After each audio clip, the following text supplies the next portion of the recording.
Donc, dans cette partie, qu'est-ce que nous allons faire? Nous allons rapidement définir les activités que nous allons mener au niveau du sprint 1. Donc, je peux cliquer sur le sprint 1 et je peux paramétrer rapidement le sprint 1 et ensuite je reviens dessus. Donc, quand vous regardez, un sprint a une date de début et une date de fin. Donc, je vais lui demander de mettre notre sprint 1 à des dates. Donc, je peux dire ici, par exemple, je peux laisser sprint 1 comme je peux lui donner un nom. OK. La date de début, on va supposer que ce sera le lundi 4.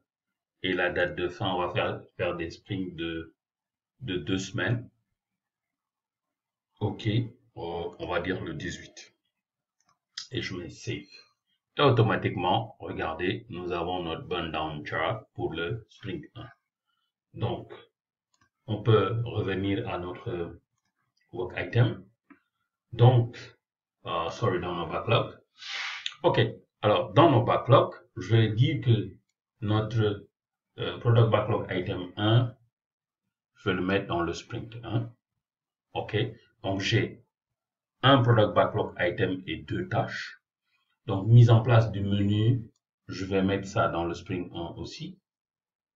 Et je vais mettre aussi l'authentification. Je vais mettre l'authentification dans le sprint 2. OK.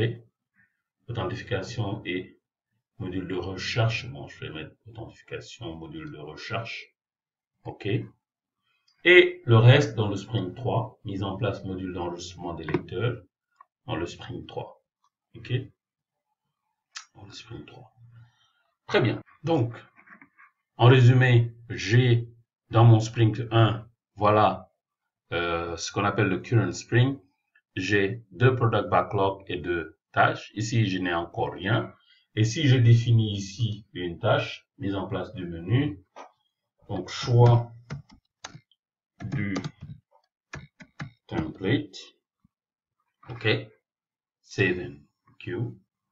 Et automatiquement ici, quand je vais faire un refresh, il va m'amener le nombre de tâches qu'il y a au niveau de notre sprint. Donc ici, il y a 3. Ah d'accord, attention, je l'ai mis dans menu, alors que menu, choix du menu est dans sprint 1, effectivement. Donc, au lieu de 2, ça va être 3. Donc, si on clique dessus, effectivement. Donc, je reviens à mon menu précédent. Donc, je vais utiliser mise en place de l'authentification. OK.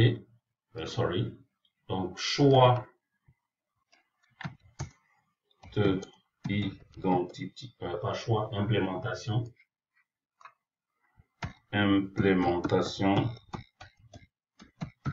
de identity.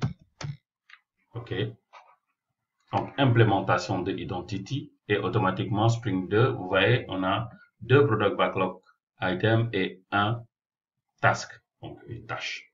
Donc, voilà comment on définit nos sprints. Quand je clique sur Spring 1, voilà les activités qu'il y a dans Spring 1. OK. Et quand je clique sur Spring 2, voilà les activités que nous avons sur Spring 2. Et quand je clique sur Spring 3, voilà les activités que nous avons sur Spring 3. Spring 4 n'est à rien. Quand je clique dessus, il n'y a absolument rien dessus. Très bien, donc voilà comment on définit les sprints. Donc le sprint 1, nous avons défini la date. Le sprint 2, nous allons aussi définir la date. Donc cette date, quand je clique dessus, sprint 2, l'autre se termine le 18. Vous voyez, automatiquement, je ne peux plus choisir 18. Hein. Donc là, je vais revenir ici par défaut, lui dire du 19. Ici, ce sera peut-être un seul sprint. 2, OK, c'est bon. Et je mets save. Et automatiquement, la date, donc 15 working days. Ici, nous avons 11 jours ouvrables. Ici, 15 jours ouvrables. Nous pouvons aussi paramétrer. On va mettre une semaine. OK, cette date. Ici, je vais lui dire, ouais, il vient avril, le 9. Du 9 au 29, non. Je vais mettre du 9 au 16. C'est tout. Voilà. Ici, normalement, nous avons 6 jours ouvrables. Très bien. Nous venons donc présentement de mettre en place nos sprints, le sprint 1, le sprint 2 et le sprint 3.